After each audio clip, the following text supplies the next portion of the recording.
Moi, mä oon Kaisa Mäkäräinen, ampumahiihtäjä ja kilpailen Sotsin olympialaisissa.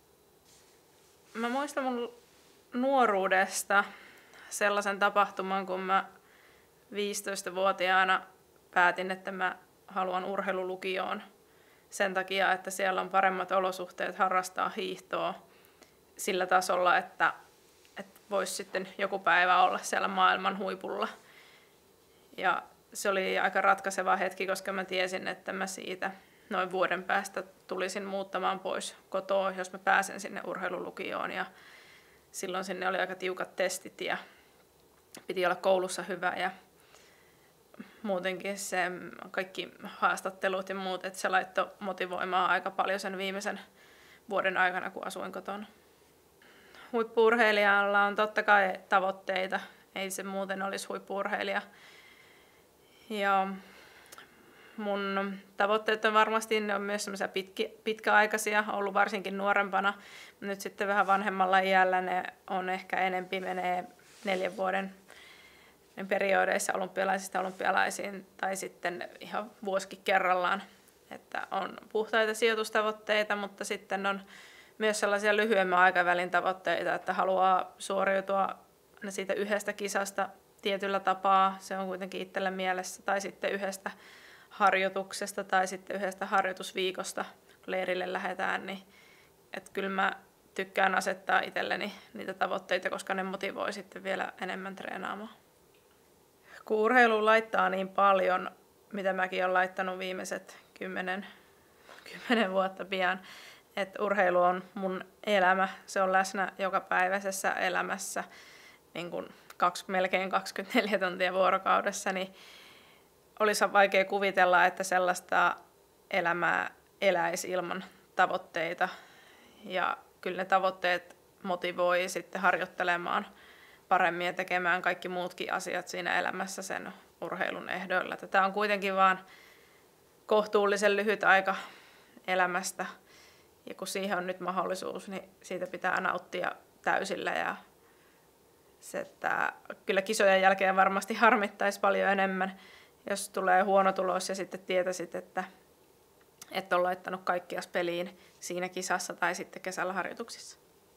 Mun mielestä parhaat tavat motivoitua niin työelämässä kuin siviilielämässäkin on kuitenkin ne tavoitteet ja niiden saavuttaminen.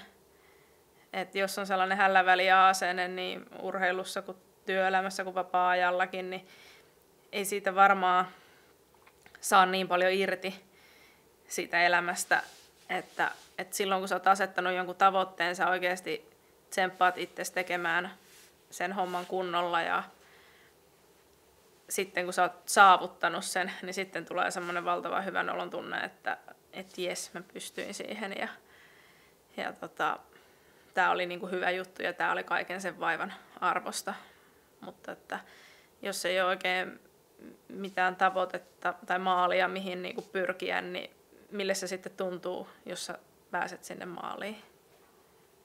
Mä haluan kiittää Procter & Gambleia siitä, että ne uskaltaa tehdä urheilusponsoroinnin saralla jotakin niin erilaista kuin mitä kukaan tähän mennessä. Että silloin kun mä kuulin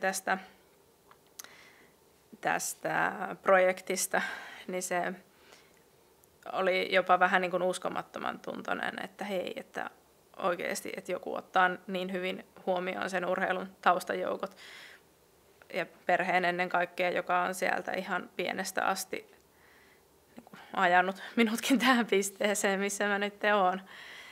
Ja se, että on tosi hienoa, että joku uskaltaa olla edelläkävijä tällaisissa asioissa, että ottaa huomioon äitit ja isät ja sen, että niillä on mahdollisuus lähteä helposti ja myös minun kannalta helposti mukaan olympialaisiin.